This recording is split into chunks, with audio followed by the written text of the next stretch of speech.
हम खड़े हैं इस समय ललितपुर से करीब 85 किलोमीटर दूर मदनपुर क्षेत्र में।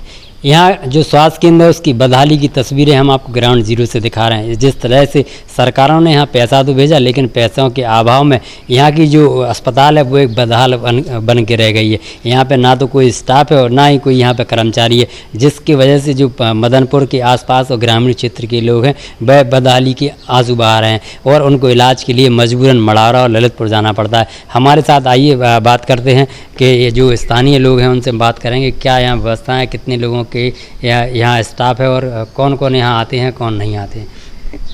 सर, मैं अजित भारती, सबसे पहले भारत समाचार का मैं हृदय से स्वागत करता हूं कि ललितपुर मुख्यालय से लगभग 85 किलोमीटर दूर आपने यहाँ की सुध ली है।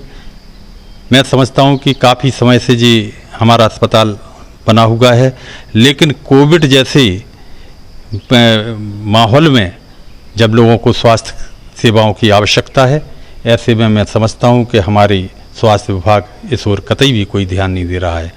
मैं समझता हूं कि शासन और सरकार की मंशा के ठीक विपरीत काम हो रहा है और भारत के आम नागरिकों के विपरीत भी काम हो रहा है। इस समय जो हालात हैं देश के अंदर, उसमें ग्रामीण अंचल में जिस तरीके से महामारी का प्रकोप आया है, तो उम्मीद थी कि लोगों को स्वास्थ्य मिलेगा, लेकिन इस तरीके की इतनी अच्छी इमारत बिल्डिंग होने के बावजूद भी यहाँ पर किसी भी प्रकार का कोई ध्यान नहीं दिया जा रहा है।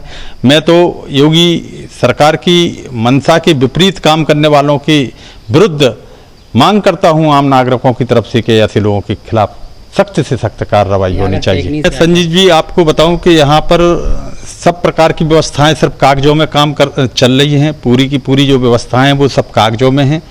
कोई भी व्यक्ति परिश्रम करना नहीं चाहता है और जो हमारे स्वास्थ्य विभाग के आला अधिकारी हैं, सीएमओ साहब हैं, किसी भी प्रकार का कोई इस ओर ध्यान दे नहीं रहे हैं, जिससे यहाँ के नागरिकों के लिए बहुत परेशानियों का सामना करना पड़ रहा है।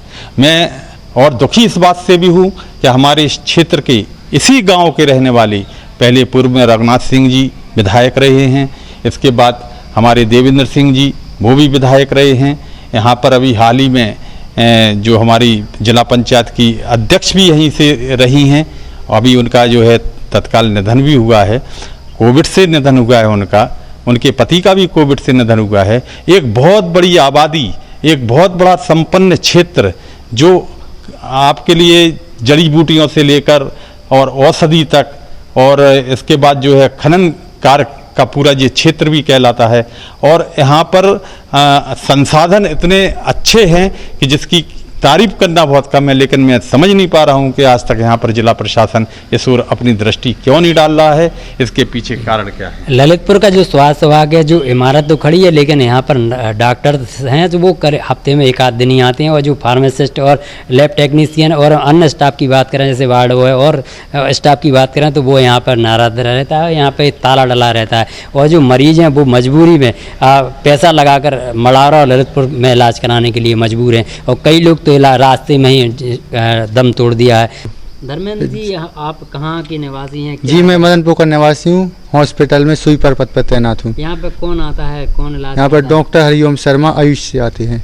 एमओ और भी स्टाफ है, वो क्यों नहीं आता है? नहीं, यहाँ पर वो किसी की तैनाती नहीं है। तैनाती नहीं। जो बिल्डिंग बनी हुई है, जैसे खंडहर है, गाँव का निवास बन गया है, पूरा कचरा घर बना हुआ है जी।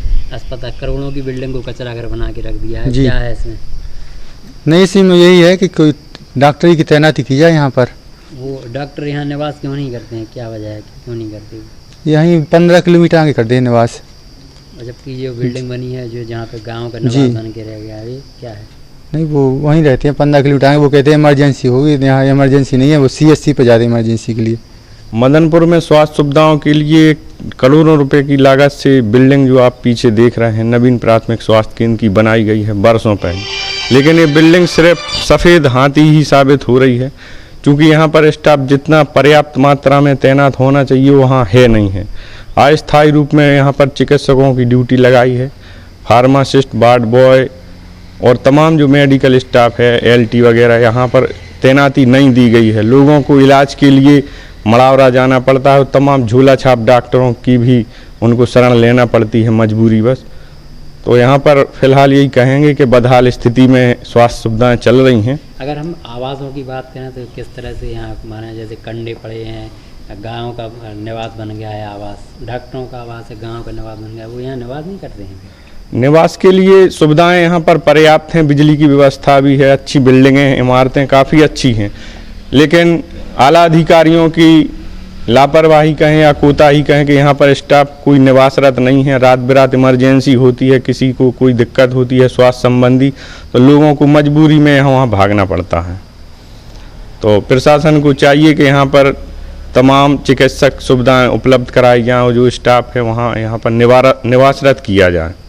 कभी कभी मेडिकल या कोई इमरजेंसी हो जाती है तो ललितपुर तक भागना पड़ता है लोगों को।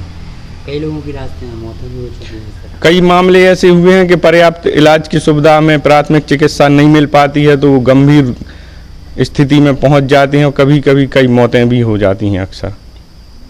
हम इस समय खड़े हैं मदनपुर के पीएससी अस्पताल पर। हम आइए आपको दिखाते हैं कि यहाँ किस तरह की बदहाल स्थिति है। आप हमारे अंदर देख सकते हैं कि जो डॉक्टर्स का आवास है पूरी तरह से खंडर हाल बन के रह गया है। यहाँ पर जो गायों का है, गायों एवं चारों का चारा यहाँ पर रखा हुआ है। किस तरह से यहाँ गंदगी का अंबार है, गाय भैंसे एवं यहाँ जानवर हैं वो यहाँ पर निवासरत रहते हैं, जबकि सरकार ने यहाँ पर करोड़ों रुपए की लागत से इस बिल्डिंग को बनाया है, इस आवास को बनाया है। उसके बावजूद भी जो डॉक्टर्स हैं और जो अन्य स्टाफ है वो यहाँ पर निवासरत नहीं रहता है, जिसकी वजह से पूरी तरह से बदहाल स्थिति में हो गया है।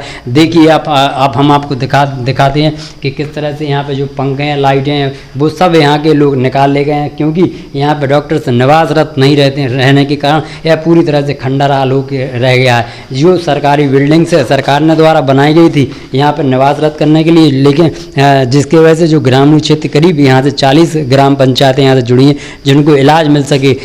इलाज के अभाव में कई लोगों ने अपनी जान भी गंवाई है, लेकिन उसके बावजूद भी ललितपुर का स्वास्थ्य प्रशासन विभाग है वो सुधरने का नाम नहीं ले रहा है। और ना ही यहाँ पर जो स्टाफ है उनकी जो पैसा तो उनको तनख्वाह तो मिलती है यहाँ स्थान पर, लेकिन उसके बाद भी यहाँ पर वो आते नहीं है, जिसकी वजह से जो स्थिति है खंडरहाल है। हम चाहेंगे कैमरामैन से वो यहाँ दिखाए कि यहाँ किस तरह की बदहाल स्थिति है। यहाँ की जो लैट्रिन बाथरूम है अच्छी टाइल्स लगी हुई हैं, अच्छे तरीके से इसको बनाया गया था, करोड़ों की लागत से इसको बनाया गया था, उसके बाद भी पूरी स्थिति बदहाल होकर रह गई है। और लगातार खबरें दिखाने के बावजूद भी यहाँ का जो स्वास्थ्य प्रशासन है वह मूक दर्शक बना हुआ है, लेकिन इन स्वास्थ्य की वजह से कोई कार्य नहीं कर रहा है। और जो मदनपुर के क्षेत्र के लोग हैं वो लगातार तिल कर मरने को मजबूर हैं और कई ग्रामीणों ने अपनी जान भी गंवा चुकी है। अगर हम बात करें तो अभी हाल ही में जो दीवान परिवार है, यहाँ का प्रतिष्ठित परिवार है जिले का, उन्होंने पहले उनके